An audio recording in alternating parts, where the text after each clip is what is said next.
Estimados amigos, muchas gracias por acompañarnos.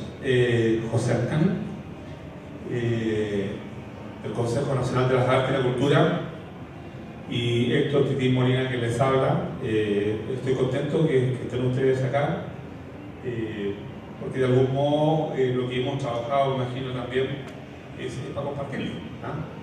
Un factor fundamental de la sociedad hoy día es la comunicación, cómo comunicar y poner en común algunas pequeñas cosas. Entonces, vamos a tratar de... Perdón.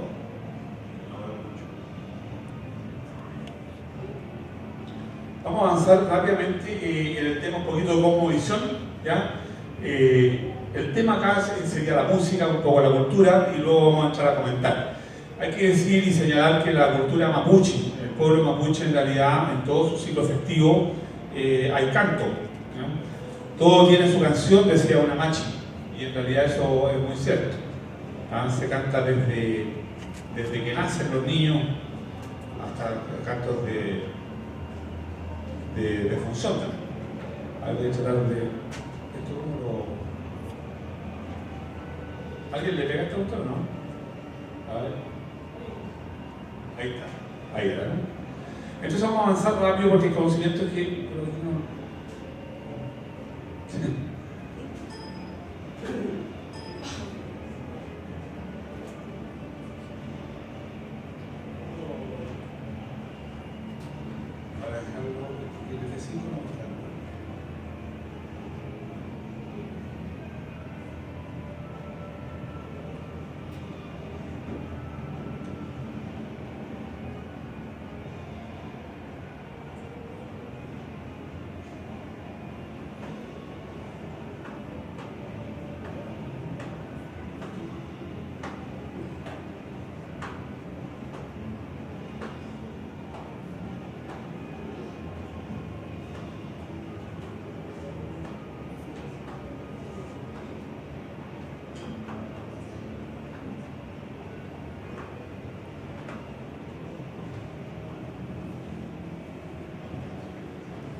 Bueno, les decía yo que en realidad una mancha decía que todo tiene su canción dentro del mundo mapuche.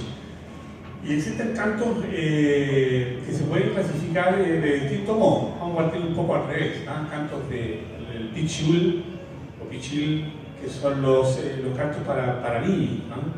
Cantos de cuna, canciones muy bonitas.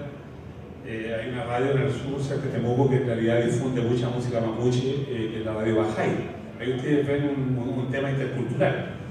Es decir, hoy día que se estamos peleando lo que es el 20% de la música chilena, debiese, según mi concepción, dentro del 5 del 20% integrar un porcentaje de música de pueblo originario. Hay mucha gente que se opone a este tipo de instancias, estando en el siglo XXI y habiendo firmado el 169 en el país. O sea, yo pienso, ¿ah? ¿No entra ahí? Estamos medio jodidos, ¿eh?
Vamos a avanzar rápidamente. Bueno, en realidad lo que veíamos es que existe una diversidad que es innegable en Chile, ¿no es cierto? El mundo aymara, el mundo licanantay, son 8 pueblos hoy día reconocidos que evidentemente nos anuncian que estamos en un país que es multicultural, diverso, ¿no? Y de algún modo el país empieza a salir, digamos, de su prehistoria social.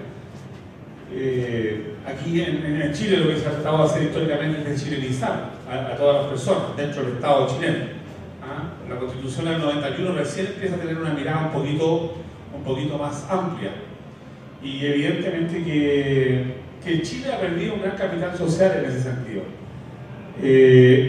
Vamos a hablar un poco de la identidad mapuche, ¿no es cierto? En 1492 en el censo, si se puede hablar de aquel tiempo, a través de Rosenblatt había 600.000 mapuches. Ya en la primera mitad del siglo XX había 300.000, dentro de lo que han sido los ámbitos de resistencia, y mucha gente que cayó con las enfermedades, y también cuidando el Melicuichán Mapu, que es como el mapuche reconoce su tierra. Guru Mapu hacia el lado chileno, fue el Mapu hacia el lado argentino. Las naciones antiguamente traspasaban todas estas fronteras políticas que hoy día identifican a nuestros países. El Mapudungun va a ser el criterio con el cual vamos a ver la identidad. Hablamos de identidad cuando nos referimos a algo que nos une y que nos reúne, ¿no es cierto? La identidad chilena, a quien podría decir quiero que ser chileno complejo. Estamos luchando incluso para pedir permiso para escuchar música chilena en Chile. Y hay senadores que no entienden esa realidad, que no cuidan el patrimonio nacional, difícilmente podemos hablar de identidad. Y se abrió tan grande la puerta en este país que en realidad se ha diluido esa identidad.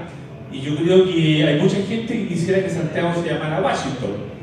El problema está en que tenemos otros conceptos internos.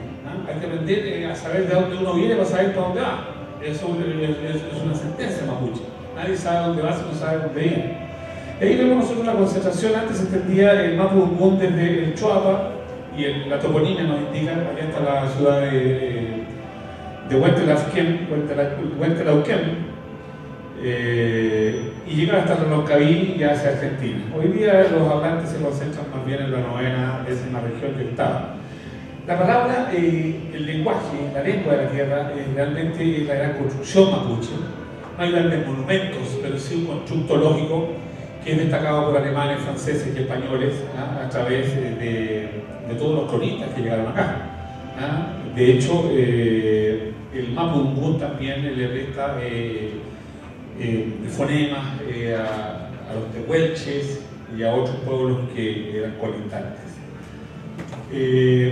Nadie puede saber a dónde ir si no sabe a dónde viene. Ahí está la frase esta. Partimos por la historia un poco porque en realidad la ausencia del mundo mapuche dentro de lo que es la educación chilena es algo tremendamente gravitante. Es decir, hablamos de un pueblo que ha sido invisibilizado, que no existe. Hablamos, ¿no es cierto?, de un bicentenario como que si antes no hubiese existido nadie. Y todo está hecho para de algún modo deshojar la historia de Chile. Pero en realidad hay que desmitificar el país. Es un país que vive con muchos mitos. Yo vengo de los Vilos, que significa Lord Willow, Purilu. Pero todos allá decían cuando era Lord Willow, Lord Willow, suena mejor, Willow mejor. Entonces, en realidad, todas estas cosas de imaginería, yo pienso que le han hecho mal al país. Ahí también se habla que Chile fue descubierto. En realidad fue visitado, que había sido descubierto mucho antes por el Diego de Almagro. Antes de 1520 había estado Hernando Magallanes. Son todos mitos que hay que ayudar para que la gente pueda crecer con una condición real de lo que es Chile. Chile no se puede comprender sin el pueblo mapuche. Y bueno, dentro de la explicación de origen, que no es un mito de creación como en el caso occidental nuestro, porque el Dios nuestro sí crea de la nada. Ese es un aporte, digamos, cristiano. Tanto como el concepto de amor, también viene de ahí, esos conceptos definidos.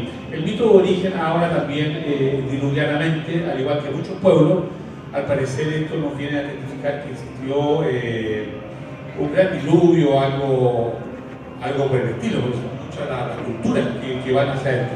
Y dos serpientes luchan por subir y bajar las aguas.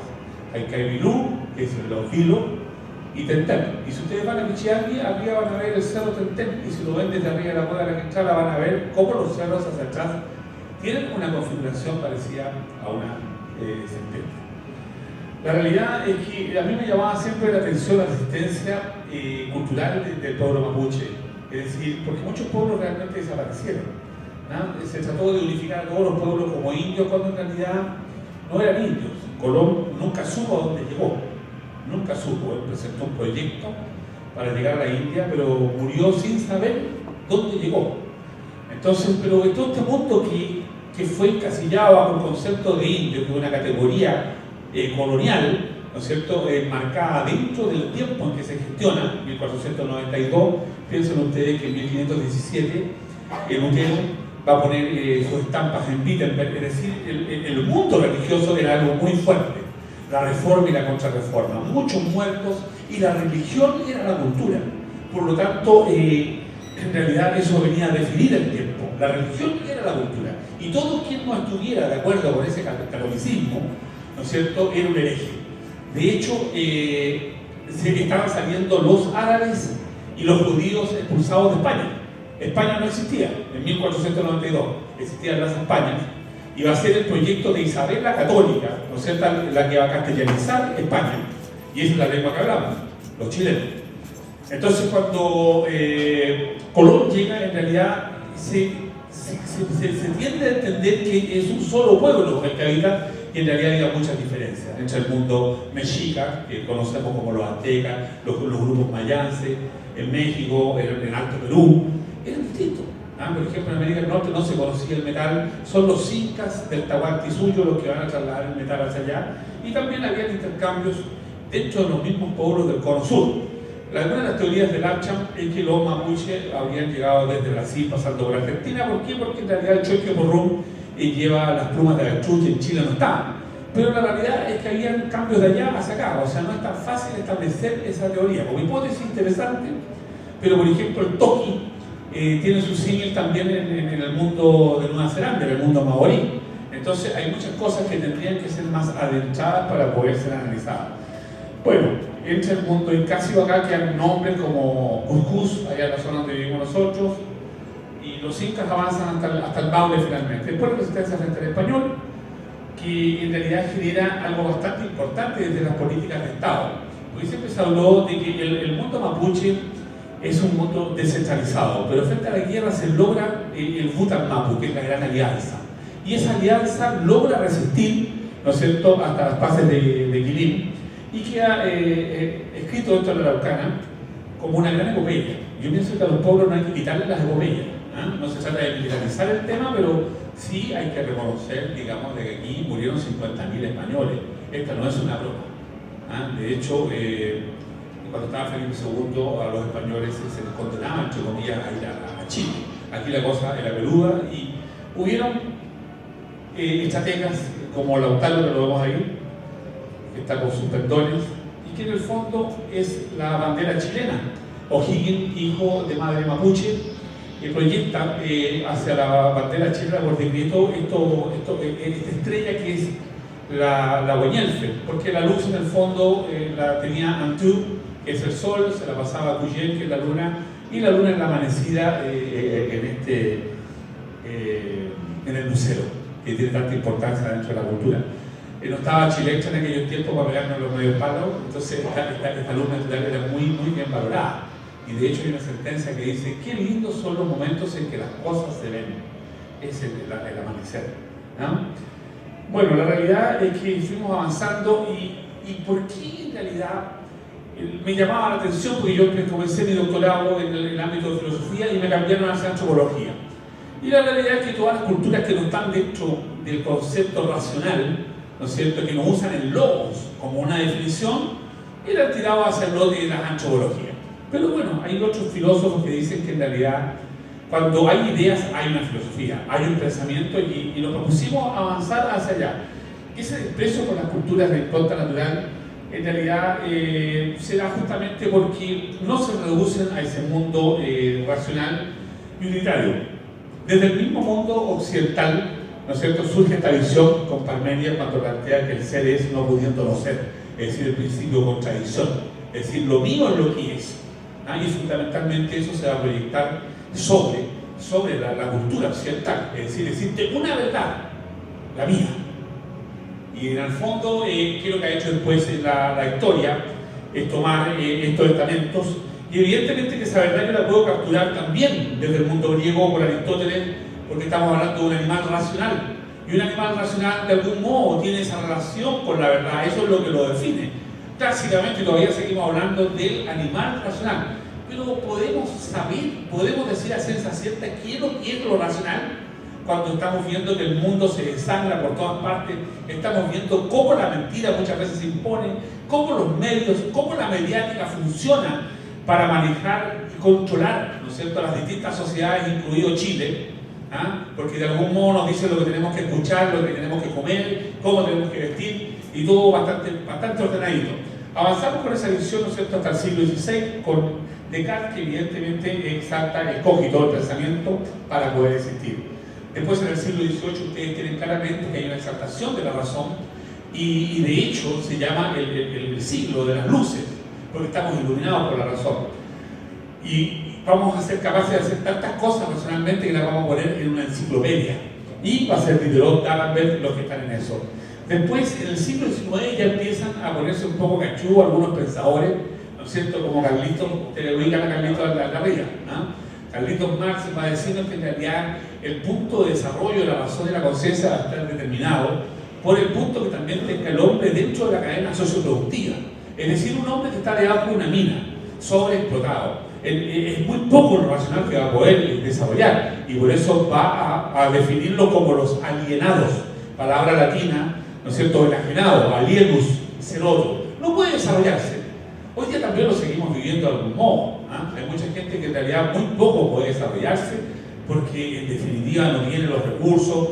¿Y qué es lo que está buscando el joven en la calle o en estas grandes marchas, en estas grandes demandas? Es justamente un puesto dentro de esa cadena con dignidad. Y pienso que ha surgido esta denuncia en Chile desde los jóvenes, porque Chile es un país muy sometido, a diferencia del pueblo mapuche. Nos cobran lo que quieren, nos venden lo que quieren, pagamos patente, permiso, en fin, tantas cosas que en realidad vivimos trabajando con un sistema. Después tenemos a Nietzsche, que nos dice de qué razón nos hablan. O sea, hasta en el más vil de los esclavos visto el ansia de poder. Es decir, es la voluntad de poder la que nos mueve, nos determina y no la razón. Y Foucault después va a decir, sí, queremos saber, pero queremos saber para poder. Es decir, hay un renacimiento de Nietzsche.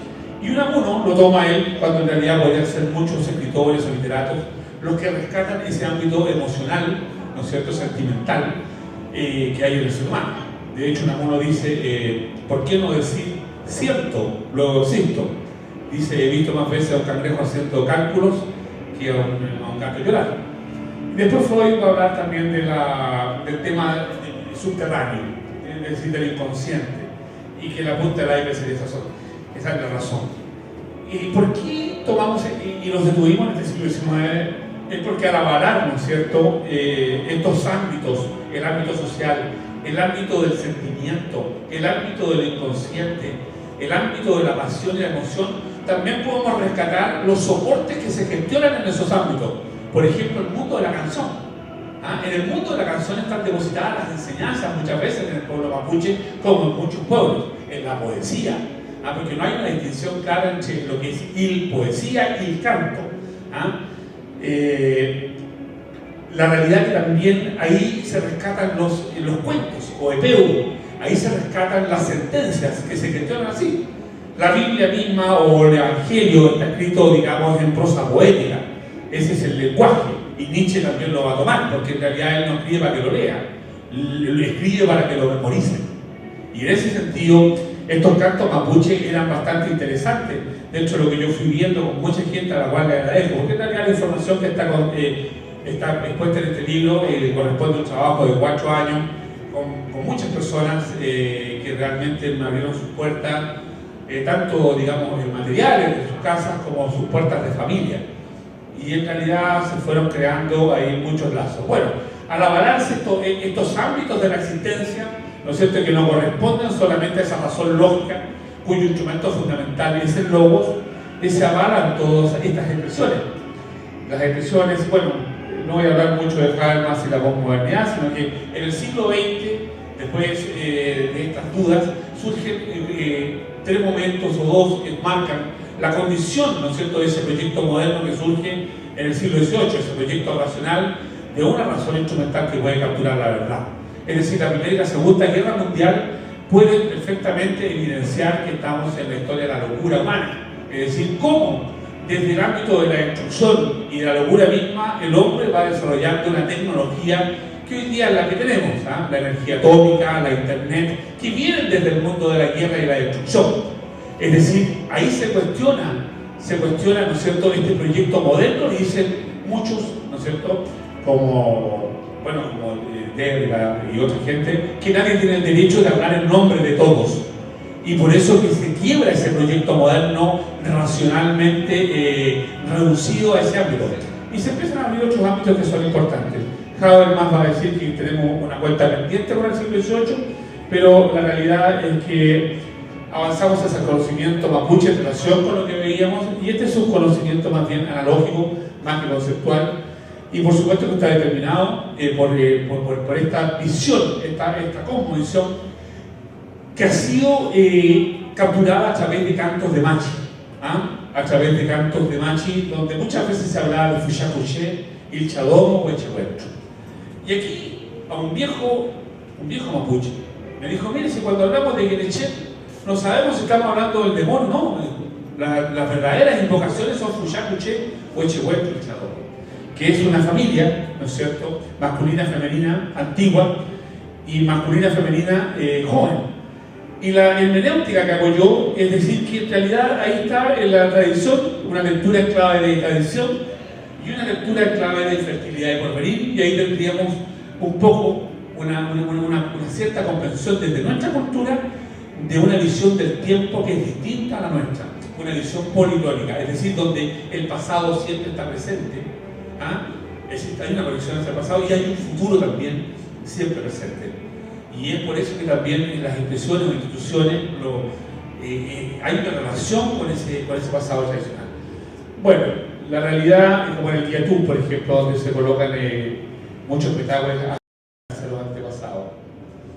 La realidad es que si seguimos viendo, vemos que toda la naturaleza tiene un espíritu o un dueño, como se ha traducido, no sé si corresponde hablar de eso, de dueño, pero los quien vienen a ser el ámbito que habita, ¿no es cierto?, el mundo natural. Y se hablaba de que no había una complejidad, la cosmovisión sí existe, digamos, en los distintos valores que están en lo que es la mapu, el rostro, el correcto rostro de la tierra, es decir, vivir perfectamente conectado con el ámbito natural. Están los nombres de las personas, que en las familias a las que se pertenece, que van demarcando un poco los valores con que hay que vivir. El ser fuerte, nahuenche, culanche, aconsejado, raquizuanche, saber pensar, inazuanche, saber hablar, que es muy importante dentro de la cultura mapuche, es decir, el saber expresarse, que en el fondo es también tener ideas. Después ese carácter dinámico no es igual para el picunche, el pehuenche o el lazquenche o el huilliche, es decir, el hombre del sur, de la cordillera, de la costa, va cambiando porque el entorno natural también va determinando ese arte. Y la sabiduría está determinada por este trabajo que también se canta, este trabajo que también se cuenta a través de cuentos y que también se reconoce a través del sueño. Por eso se llama cantos, cuentos y sueños para todas las vidas. Porque el concepto dicho Filmonken, que son todas las vidas, es la biodiversidad, pero que se está hablando hace 10.000 años. Y yo en otro estudio mexicano que dice, no está el concepto. Y sí, perfectamente el mundo mapuche ha podido vivir perfectamente relacionado con el mundo natural, cuestión que para nosotros es compleja, porque en 200 años el país ha venido secando sus ríos, contaminando sus aires, es decir, hay una relación compleja, ¿no es cierto?, de dominio sobre la naturaleza y no de sentirse parte de la naturaleza, como el genitivo lo indica, mapuche, gente de la tierra, que es mucho más lógico que sentirse dueño. Si nosotros, en la realidad de nuestra existencia, nosotros, no sé, pues somos un eructo existencial, ¿no es cierto?, dentro de lo que puede ser todo este sistema, y vamos a ser parte de la tierra, mucho más de lo que vivimos. Por lo tanto, esa relación se da en un trabajo con los valores que vimos anteriormente, y para llegar, ¿no es cierto?, a un estado de cierta sabiduría. Bueno, el lenguaje decíamos que es importante, hay muchos discursos que tienen mucho de arte, tienen mucho de creatividad. Los cuentos, estos sueños, estos cantos, estas canciones que están desde el nacimiento hasta la muerte del mapuche, ¿no es cierto? Todo el ciclo festivo se canta, en el cubre yegún, en el matrimonio, hay cantos también de trabajo, que pueden hacer más conectados rítmicamente o desde el ámbito psicomotriz el movimiento. Hay cantos de molienda, hay cantos de pesca, en fin. Lo que es importante es qué es lo que van capturando esos cantos también. Se canta a distintos ámbitos. Todo tiene su canción, lo decíamos, y en realidad en el caso de Chile, el canto mapuche ha estado presente en la música docta, ¿no es cierto?, con grandes exponentes como Carlos Besanit, en la música folclórica y popular. El canto mapuche hoy día podemos encontrarlo en el hip hop, en la cumbia, en muchas expresiones, porque el chileno tiende a encasillar las expresiones musicales. Incluso a aquel cantante le pregunta, bueno, ¿y por qué ahora tú cantas guajira si tu mundo es el mundo folclórico? ¿O por qué haces folclore si tu mundo? Cuando en realidad la cultura está entrelazada y es inevitablemente interactuante. Pero generalmente nosotros tendemos a encasillar a las personas y en realidad es muy difícil comprender un mundo estacionado. Aquí la conclusión de este trabajo es lo siguiente, es decir, la estrecha relación que se da y se ve y se constata y que verifican también desde el siglo XVI los cronistas de la relación de un amor interesante del mapuche con la tierra, una gran tendencia a la autonomía, ¿ya? Es decir, el mapuche es autónomo. Y yo pienso que interesante sería que el Estado chileno entendiese que entregar la autonomía a los pueblos es una forma también de actualizar la visión del respeto, de dejar que los otros sean. Yo creo que hacia allá, de algún modo, los pueblos marchan. Y finalmente, la capacidad de resistencia cultural. Es difícil resistir con la maquinaria tan grande que existe hoy día, sobre todo con la globalización, y mantener la identidad. No es difícil a todos. Y aquí, en este ámbito de la resistencia, ¿no es cierto?, lo que se da, hay una filosofía, no es una resistencia que se da improvisada. Lo que se da es el colle yauchín, es decir, tratar de tener la cintura como una hormiga, y para eso hay que hacer un trabajo corporal que implica mucho esfuerzo. A muchos nos haría bien ese trabajo para evitar la diabetes, los hígados grasos. Es un trabajo de un pueblo que creaba una forja, ¿no es cierto?, corporal muy potente, la forja del espíritu, que se le impone la fija, ¿no es cierto?, desde el calil hasta el piluán, y que estaría reflejado un poco en el pectoral que lleva la mujer, ¿no es cierto? Partiendo por esas pelotitas que serían el agua, el romboide, la tierra, las cadenas hacia arriba, hasta llegar al águila bicéfala, que sería el buen humano. Y por supuesto la forja, el corazón, que es pasar del pichipiuque al futapiuque, al gran corazón. Ahí tendríamos un desarrollo, ¿no es cierto?, de un pueblo que ha logrado crear una estrategia compleja, que ojalá la tuviésemos todos. Es decir, ese trabajo de superación permanente corporal, emocional y espiritual. Es por eso que yo creo que de algún modo el pueblo mapuche ha podido resistir, ¿no es cierto?, frente a tantos embates y hoy día afortunadamente de pie. Por eso que también el grito Marshwell se sintetiza esta visión, es decir, de resistencia a cabalidad y más allá de la cabalidad. Es decir, 10 veces venceremos, o 10 caen y 10 se levantan, es decir, más allá de la muerte, vamos a seguir con nuestra resistencia. Y eso me parece algo extraordinario, que no está en todas las culturas, y bueno, eso es lo que va llamando. En realidad, ¿por qué hicimos este trabajo? Este trabajo lo hicimos porque creemos que la diversidad es riqueza para los pueblos. Así que, bueno, eso es un poco esto. Muchas gracias, y me voy a despedir cantando yo en mi parte, y ya hablamos con ustedes.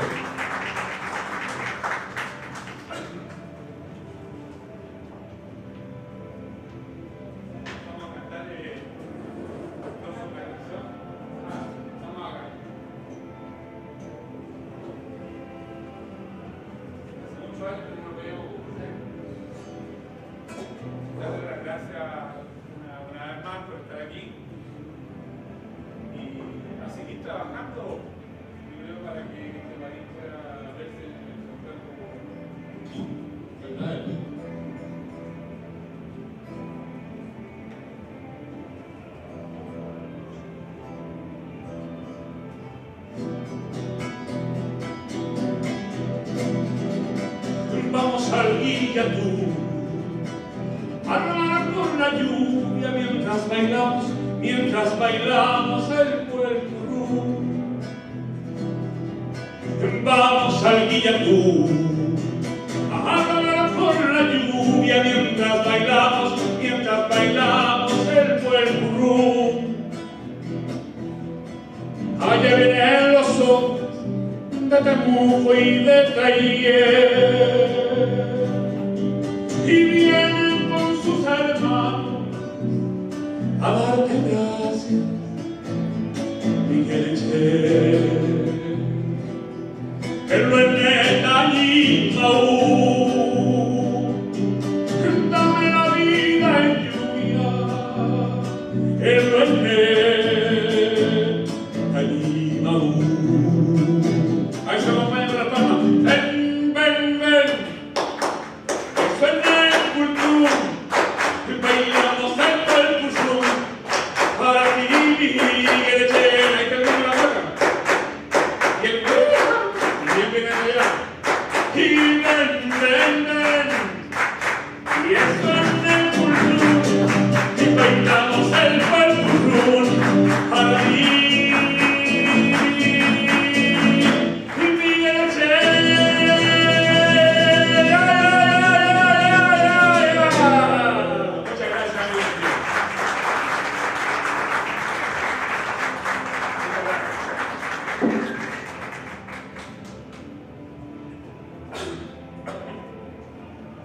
Bueno, vamos a escuchar aquí al Peña Ancán, con quien no nos veíamos muchos años y nos tiene algo que contar también.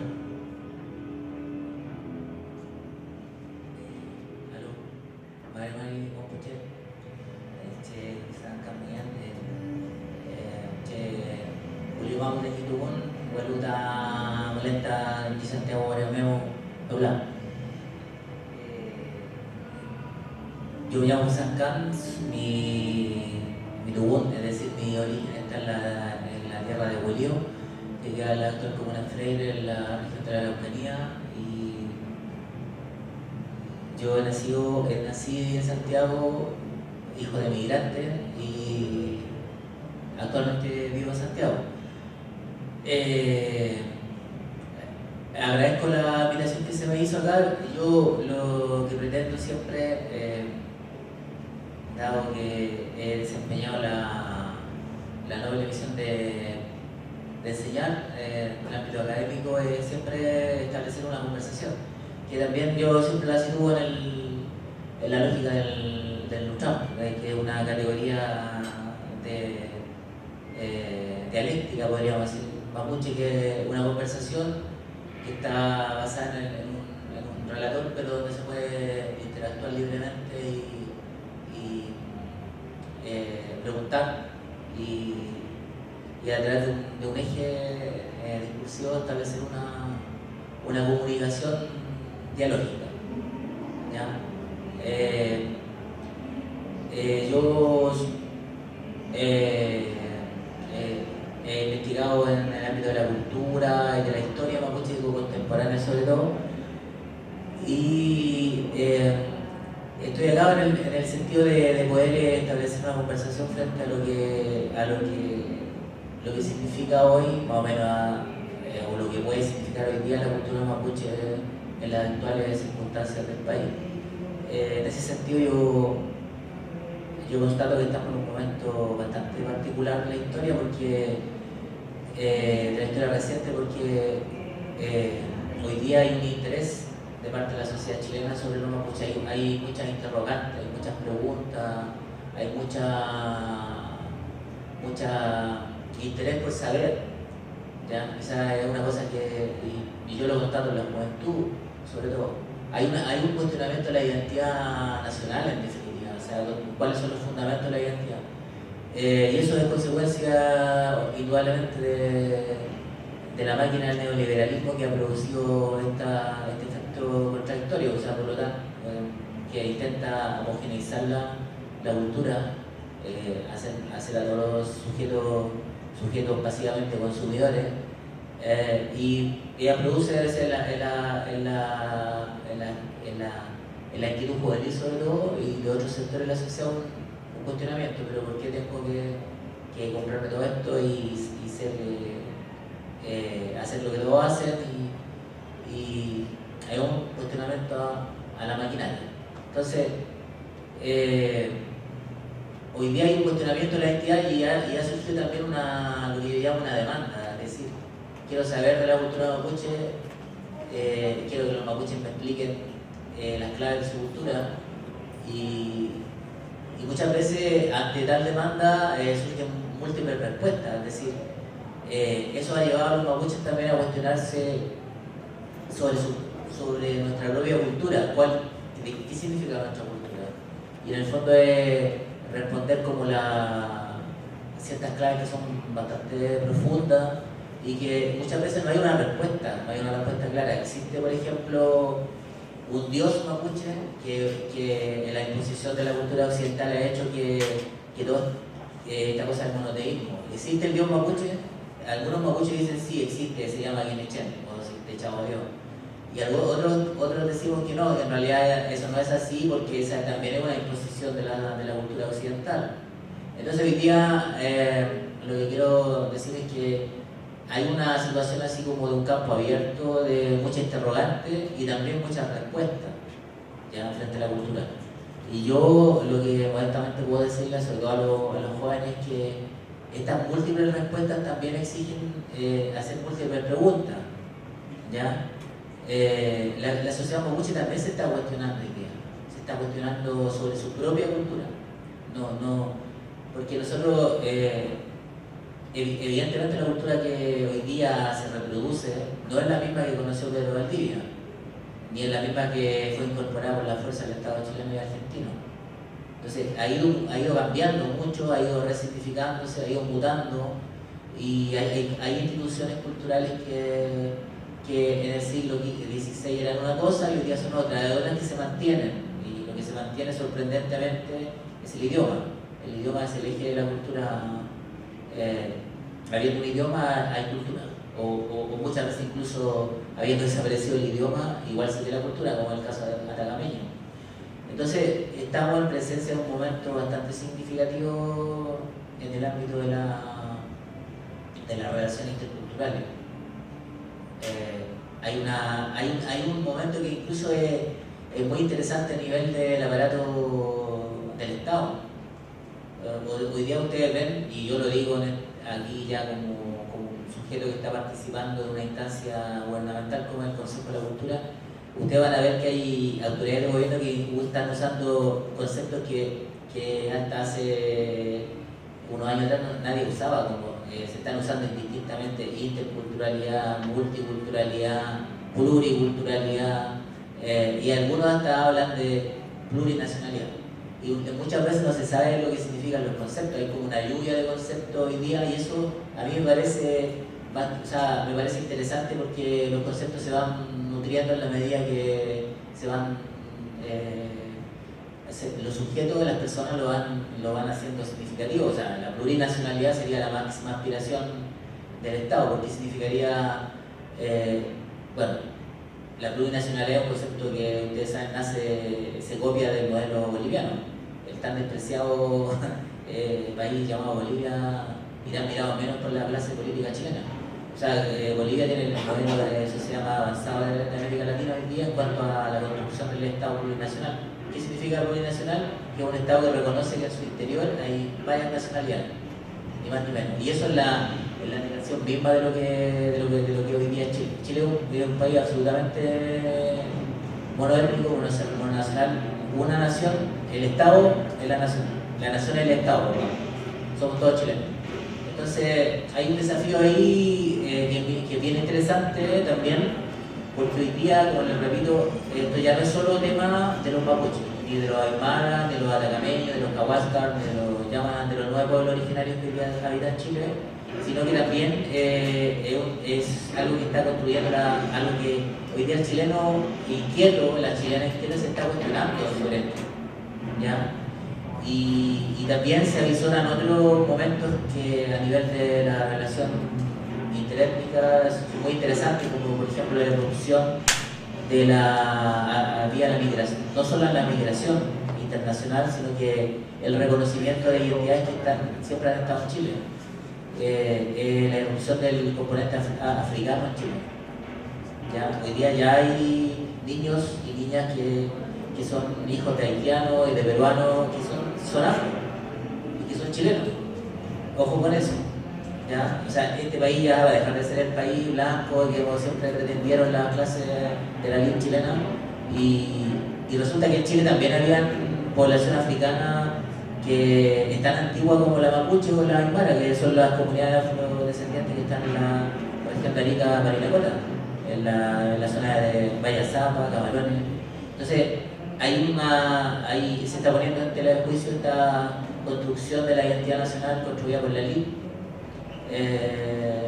por la oligarquía chilena, que nos vendió este cuento de que nosotros éramos todos iguales los chilenos, que teníamos un solo origen, y que proveníamos de Bernardo Higgins y de todo ese cuento, que sorprendentemente, contra todo lo que se pudiera pensar, es una construcción que se da hace muy poco tiempo, o sea, se da a principios del siglo XX. Es interesante cómo a principios del siglo XX que lo simboliza muy bien la administración que hace Vicuña Maquena, Benjamín Vicuña Maquena, que es considerado uno de los más grandes historiadores de Chile, cuando fue intendente de Santiago, y es el que inventa el Cerro Santa Lucía, que hace poco se le hizo cambiar el nombre. Él planta los árboles, lo transforma en un parque, pero Benjamín Vicuña Maquena consagró también lo que él llamó el cordón sanitario. El cordón sanitario no era otra cosa que hoy día, aunque parezca increíble, la historia se repite. La actual alcaldesa lo quiso reproducir, es decir, echar a los mendigos del centro de Santiago. El cordón sanitario era crear un anillo que era Aniamata, Matucana, Plaza Italia y acá la chimpa de esta parte, donde vivía la oligarquía en ese tiempo. Y que es lo que hoy día se reivindica como el patrimonio cultural de Santiago, que también es otra cosa. Ahí está la asociación del patrimonio con esa construcción de la nación. Pues se supone que los pobres no tienen patrimonio, el pobre destruye el patrimonio en esa ideología.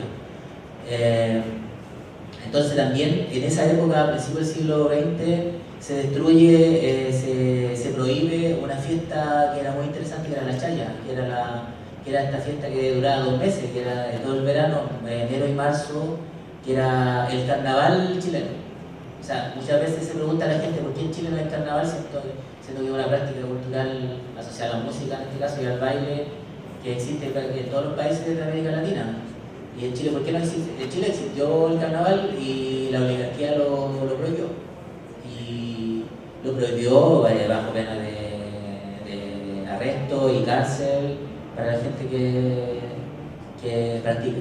Porque era un carnaval, como todo carnaval, era una fiesta de disociación social, es decir, la gente bailaba y cantaba durante 2 meses.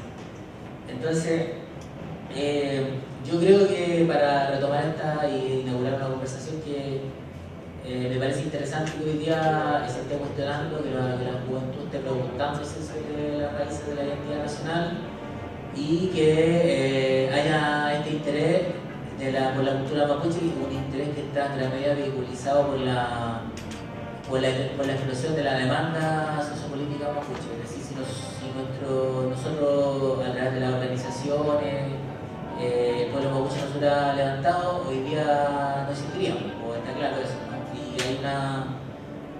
esta es una historia muy larga, y donde esta cultura ha podido subsistir gracias, o sea, pese a todo el aparataje, todo el Estado chileno que se ha construido a partir de la exclusión. Yo solamente quisiera compartir con ustedes, si es que funciona, un archivo personal mío que es sonoro y quiero compartir con ustedes una forma de música mapuche que tiene que ver en este caso con mi propia familia, que es mucha gente se pregunta por qué la música mapuche es tan triste. Que es una cosa que ustedes mismos se habrán preguntado. ¿Por qué es tan así, tiene esta cosa como el lamento? Que tiene mucho que ver, a mi juicio, con el blues. ¿No?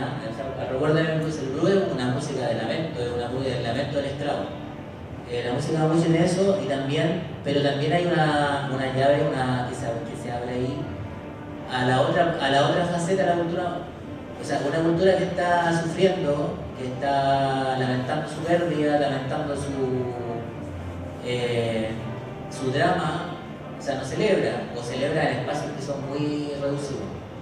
Entonces, evidentemente existe una forma de canto festivo que es anterior a esto, que nosotros la hemos quizá olvidado un poco y que hay que recuperarla.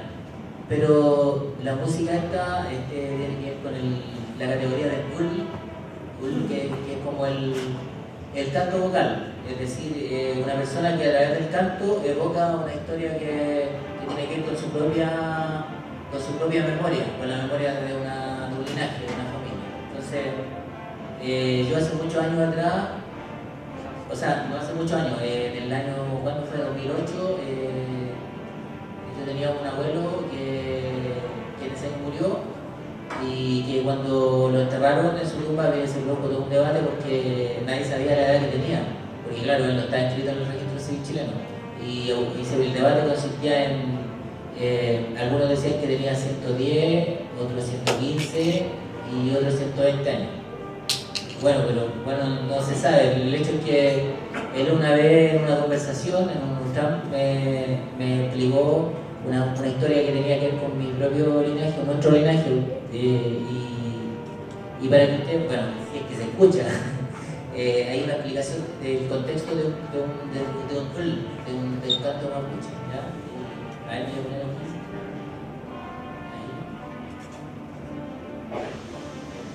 Pero tanto que sabía yo soy hombre completo, me quería para que estoy educado, yo era completo, digo, no sé, entonces ahí preguntó, pasó a Argentina, ¿cómo se llama el lugar? Carrero se llama eso. Por aquí en Chile se llama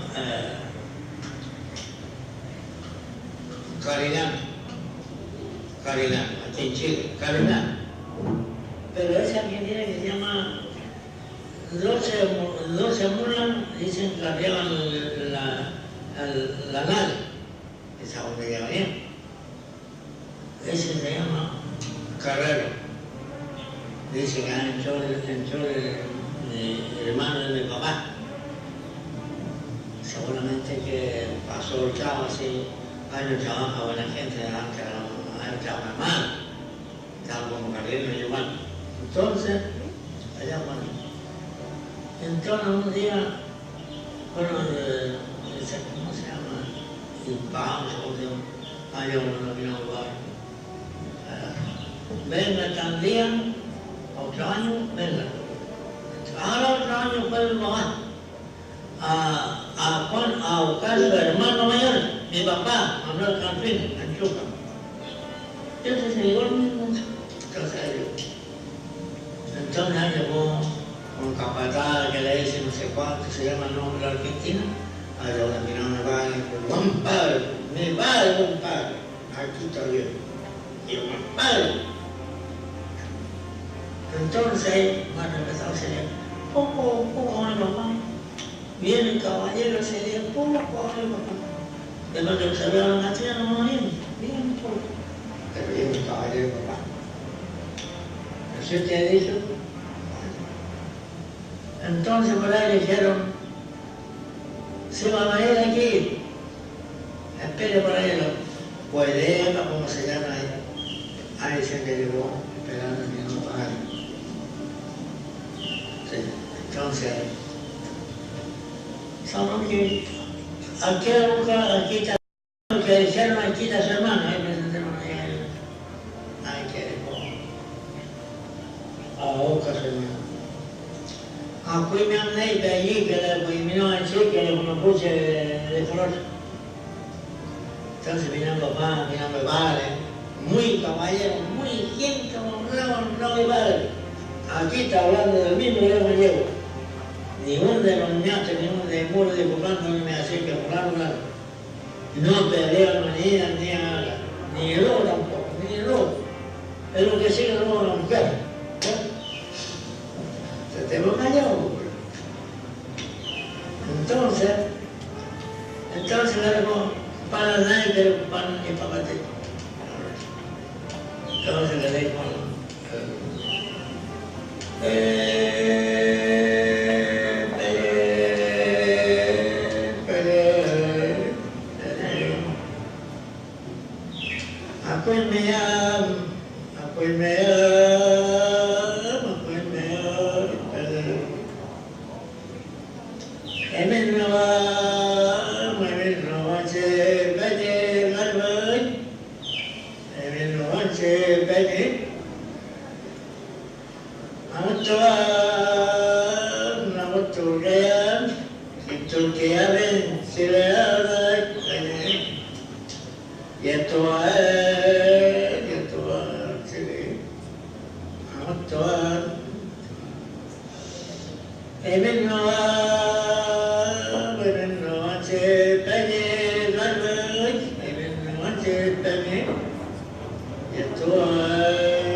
bueno,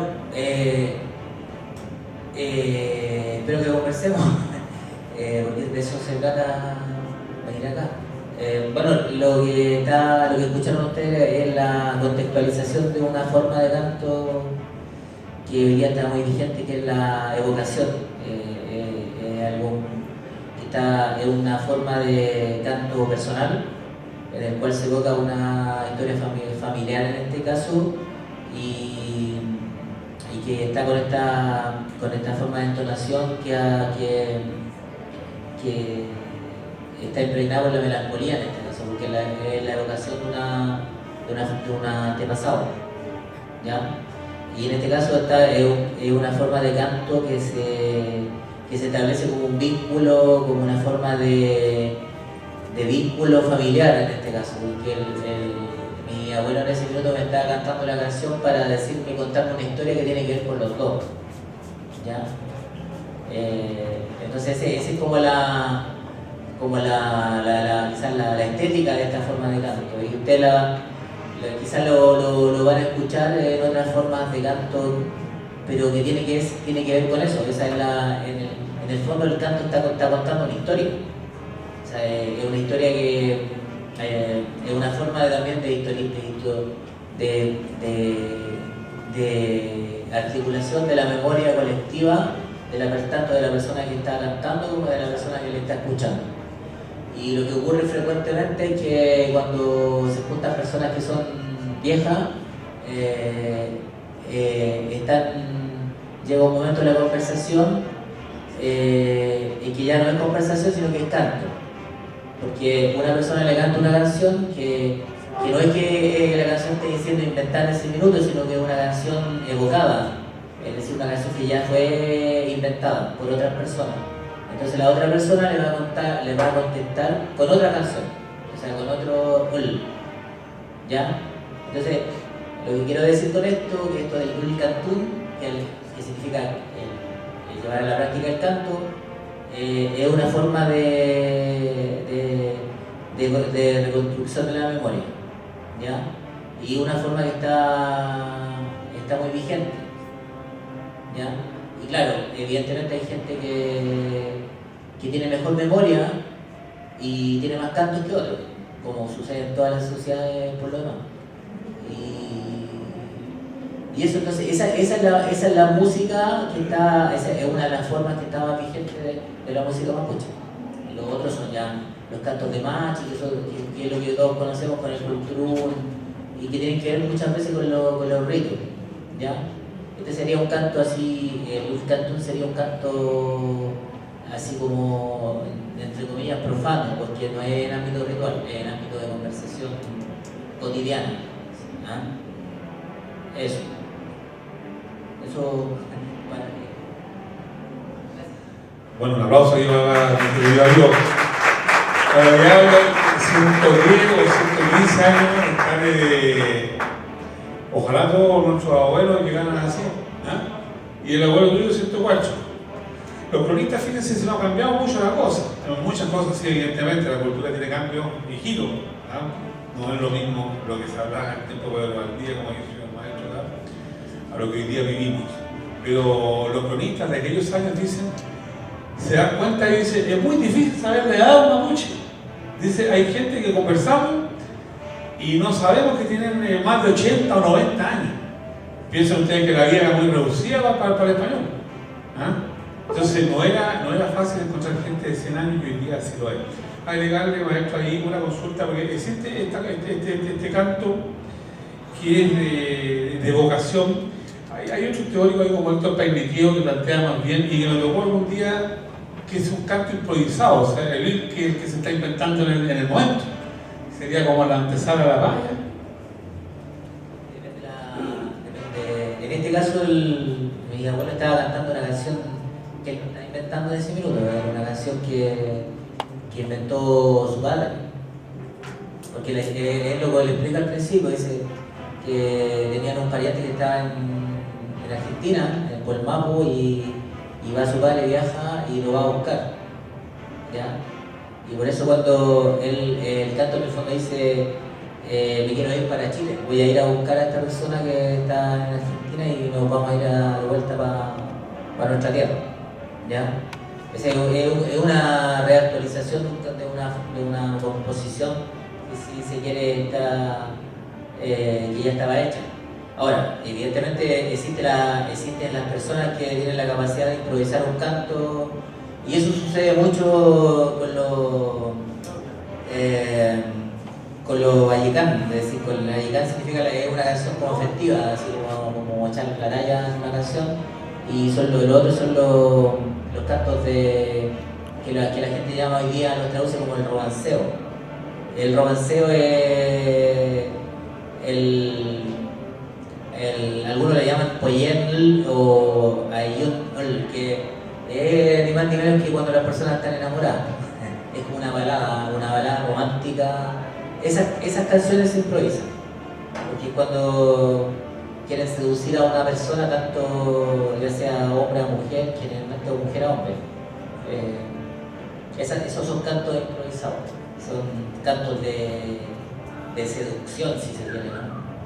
Hay una propuesta, generalmente tienen una propuesta. Bueno, lo que se da, algunas consultas.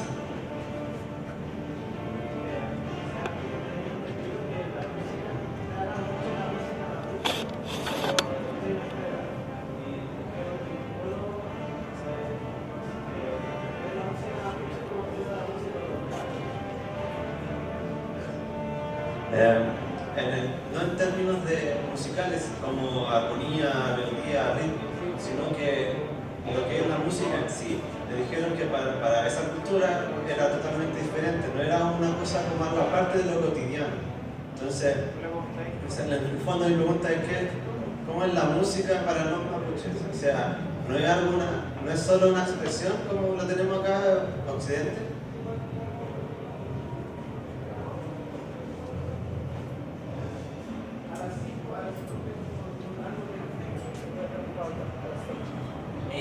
Que yo lo que puedo responder es que existe música para distintas instancias. ¿Ya? Existe música que es ritual,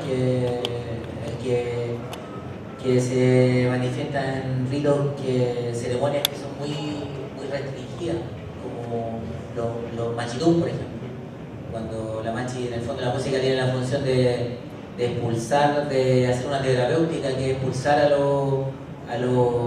las fuerzas que se han apoderado de un cuerpo, de una persona que la enfermaron, o cuando hay el rito se hace, la ceremonia se hace a una casa entera, cuando hay una enfermedad que se ha heredado por generaciones. O sea, existen múltiples instancias de expresión musical. Ahora, lo que sí, yo reconozco que hoy día, lamentablemente, yo lo digo, lamentablemente la música se ha restringido al ámbito ritual, ¿ya? Y por eso que tiene seguramente a ti te han dicho que es como restringido, es solo para los mapuches, seguramente le habrán dicho. Y claro, tiene que ver con el tema de la restricción de una ceremonia para que tenga eficacia. Tiene que estar la gente que está involucrada, y eso sucede no solamente en esta cultura, sino en todas las culturas.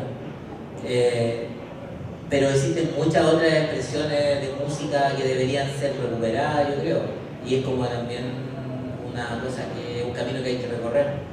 Está en toda esta categoría ustedes deben haber escuchado la palabra Kawin muchas veces, y Kawin está asociado con el pelambre, o sea, con denostar a otra persona. El Kawin es una palabra mapuche que significa fiesta. Es una fiesta, y yo creo que esa categoría de música está un poco olvidada, y yo creo que lo que caracteriza a todas las fiestas es la inclusión, o sea, está abierta hacia todo el mundo que quiera ser parte de eso, y ese tipo de música es una música, hay crónicas muy interesantes.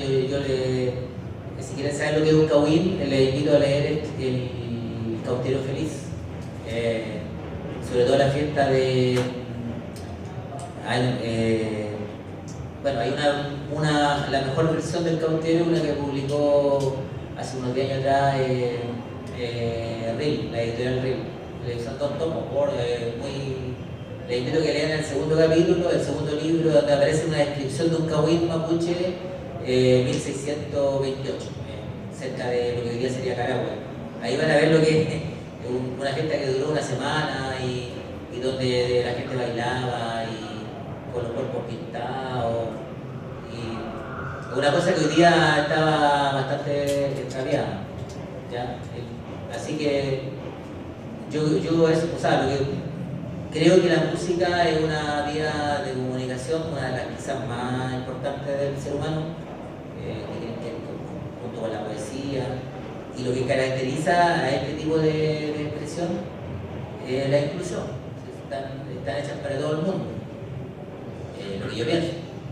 Independientemente de que sea en un lenguaje que la gente no entienda, pero lo que caracteriza la música es el doble vínculo, es decir, que está hecha en música y lenguaje juntos, en una sola expresión. ¿Ya? Eso es lo que puedo... Lo que yo quisiera agregar, y por esto vamos a ir cerrando, yo creo, porque me ha pasado, agradecerle nuevamente a ustedes la presencia, es agregar que se habla de las culturas holísticas. Es como el canto de la India, ¿cierto? Y cuando uno se mete un canto se mete al mundo cultural. Pero yo pienso que eso no es un privilegio de la cultura mapuche. Decir también que la cultura también es producto de su tiempo, de su historia. Por ejemplo, lo que es la pifilca, ¿no es cierto? Este aerófono bitonal. Los más antiguos se han encontrado politonales. Y mi hipótesis es que cuando uno está preocupado por cuidar la tierra, tiene poco tiempo para desarrollar, ¿no es cierto?, muchos regaloneos y complejidades musicales. Se está cuidando la sobrevivencia. Y qué más, me alegra que la respuesta de José Ancana haya sido esta, porque dentro de la hipótesis que yo planteo acá en el canto, pues a las charlas que yo fui muchas veces, se planteaba esta solamente fue fuente de improvisación. Pero justamente en el cautiverio feliz, ustedes pueden ver cómo se plantea un romance, una linda recomendación la que hace el maestro. Ahí se puede ver el ambiente de cómo el mapuche recibe a la gente, de cómo se da una relación extraordinariamente amable. Y es esa la deuda moral que tiene nuestro país, Chile, yo creo, con el pueblo mapuche. Es decir, haber sido mal amigo. Y un Estado que no cuida a todos, es como un padre que no cuida a todos sus hijos de algún modo. Un padre que no quiere ver a un hijo es un mal padre. Y lo que tenemos que luchar nosotros es para que este país sea un buen padre para todos. Yo creo que eso es lo que puede definir a Chile. Nada más, ¿hay alguna gente aquí mapuche, de los jóvenes? Bueno, a usted yo le regalo un libro y a usted también. Felicitar que sean jóvenes y que a lo mejor aportemos algo. En realidad las cosas que yo creo aquí me las dijeron gente mapuche, son 6-7 años de trabajo, y aquí hay una bibliografía interesante y es de los mapuches, así que por eso yo se lo regalo a usted y a usted. Muchas gracias.